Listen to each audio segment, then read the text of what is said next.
नमस्कार दोस्तों, स्वागत है आपका मेरे YouTube चैनल धार्मिक बातें और विचार में।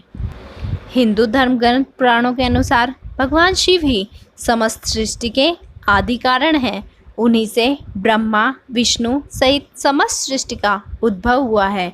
यूँ कहे तो भगवान शिव दुनिया के सभी धर्मों का मूल है। और तो और हिंदू धर्म में भगवान शिव को मृत्युलोक का देवता माना गया है। यह इकलौते ऐसे भगवान हैं जो स्वर्ग से दूर हिमालय की सर्द चट्टानों पर अपना घर बनाए हुए हैं। भगवान शिव अजन्मे माने जाते हैं। ऐसे कहा जाता है कि ना तो उनका कोई आरंभ है और ना ही उनका कोई अंत होगा, इसलिए वे अवतार ना होकर साक्षात ईश्वर हैं। लेकिन दोस्तों, क्या आपने कभी सोचा है कि आखिर भगवान शिव के गले में नाग, हाथ में त्रिशूल, सर पर गंगा और शेर की खाल वो क्यों पहनते हैं? दोस्तों, आज की वीडियो में मैं आपको भगवान शिव के इन्हीं प्रतीकों और उनके रहस्य के बारे में बताऊंगी तथा इनसे जुड़ी जो पौराणिक कथाएं हैं उनके बारे में भी मैं आपको बताऊंगी।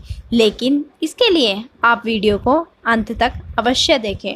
दोस्तों, भगवान शिव के जो पहले प्रतीक हैं वो है उनके गले में सांप।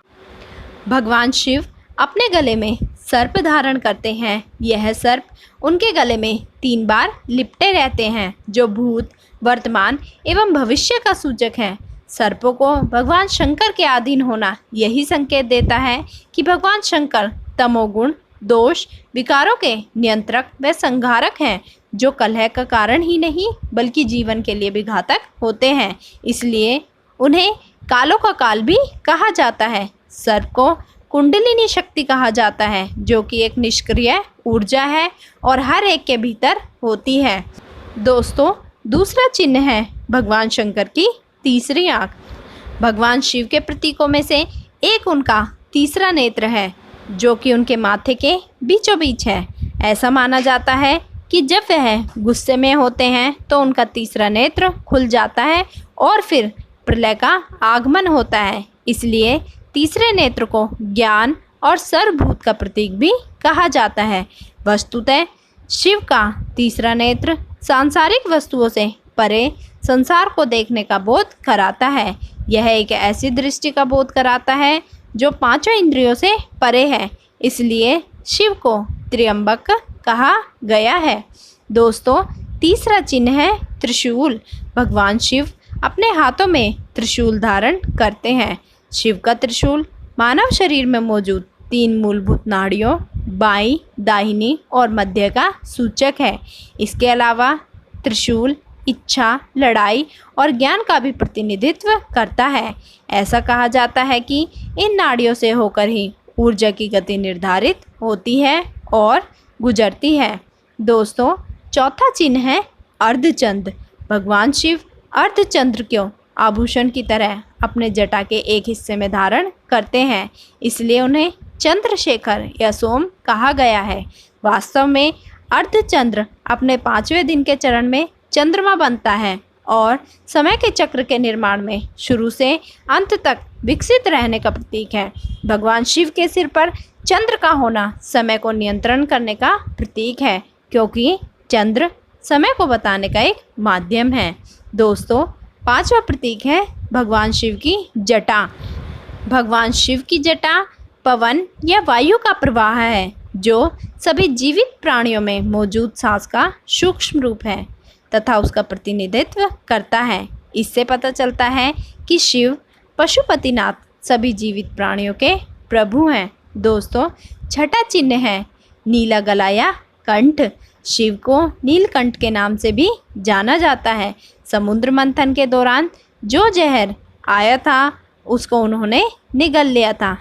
कहते हैं कि देवी पार्वती ने इस जहर को उनके गले में ही रोक दिया था और इस प्रकार यह नीले रंग में बदल गया। तब से उन्हें नीलकंठ कहा जाने लगा। दोस्तों, नंबर 7 है रुद्राक्ष। भगवान शिव अपने गले में रुद्राक्ष की माला पहनते हैं, जो कि रुद्राक्ष पेड़ के 108 बीजों से मिलकर बनी है। दोस्तों, मैंने रुद्राक्ष के फ़ायदों के ऊपर एक वीडियो भी बना रखी है, आप उसे जाकर मेरे चैनल की प्लेलिस्ट में देख सकते हैं।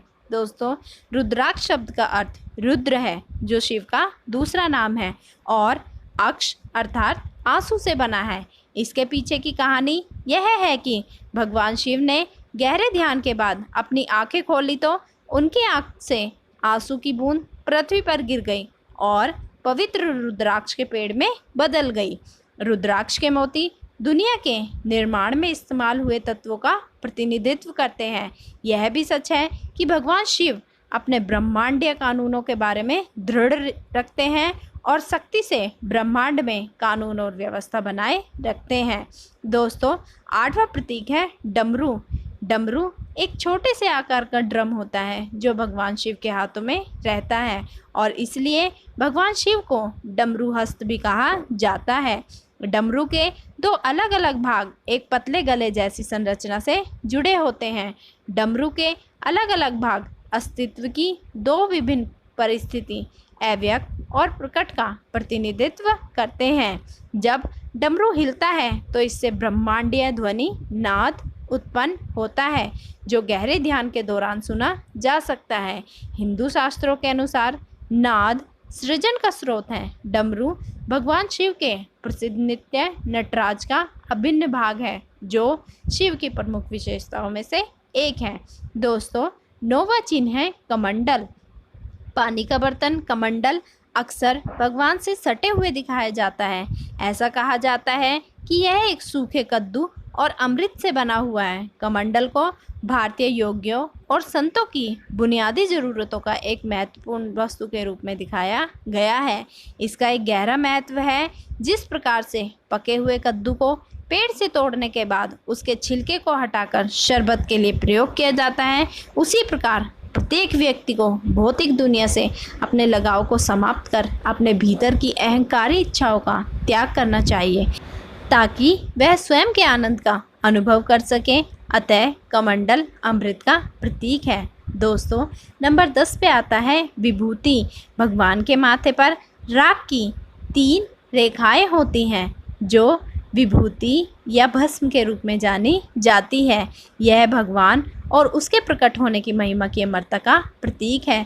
जब भी आप भगवान के महाकाल मंदिर उज्जैन में जाएंगे तो वहाँ पर आप भस्म आरती को देख सकते हैं जिसमें भगवान शिव की सुबह की आरती भस्म के द्वारा की जाती है। दोस्तों, नंबर 11 के चिन्ह है कुंडल।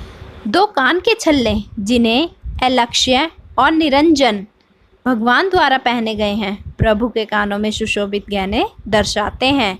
ये यह दर्शाते हैं कि भगवान शिव साधारण धारणा से परे हैं। उल्लेखनीय है कि प्रभु के बाएं कान का कुंडल महिला स्वरूप द्वारा इस्तेमाल किया जाता है और दाएं कान का कुंडल पुरुष स्वरूप द्वारा इस्तेमाल किया जाता है। दोनों कानों में विभूषित कुंडल शिव और शक्ति के रूप में सृष्टि के सिद्धांत का प्रतिनिधित्व करते हैं। दोस्तों, 12वां चिन्ह है बाघ की खाल। हिंदू पौराणिक कथाओं में कहा गया है कि बाघ शक्ति और सत्ता का प्रतीक है तथा शक्ति की देवी का वाहन है। भगवान शिव अक्सर इस पर बैठते हैं या इस खाल को पहनते हैं जो यह दर्शाता है कि वह शक्ति के मालिक हैं और सभी शक्तियों से ऊपर हैं। बाघ ऊर्जा का भी प्रतिनिधित्व करता है। वह इस ऊर्जा का उपयोग इस अंतहीन सांसारिक चक्र में ब्रह्मांड परियोजना सक्रिय से करता है।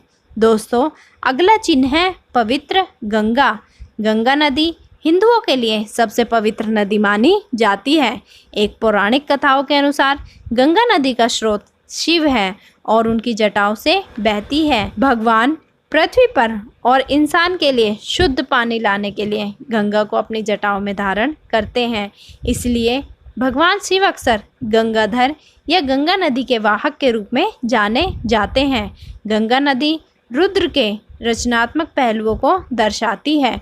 भगवान शिव द्वारा गंगा को धारण करना यह भी इंगित करता है कि शिव न केवल विनाश के भगवान हैं बल्कि वह ज्ञान, पवित्रता और भक्तों को शांति भी प्रदान करते हैं।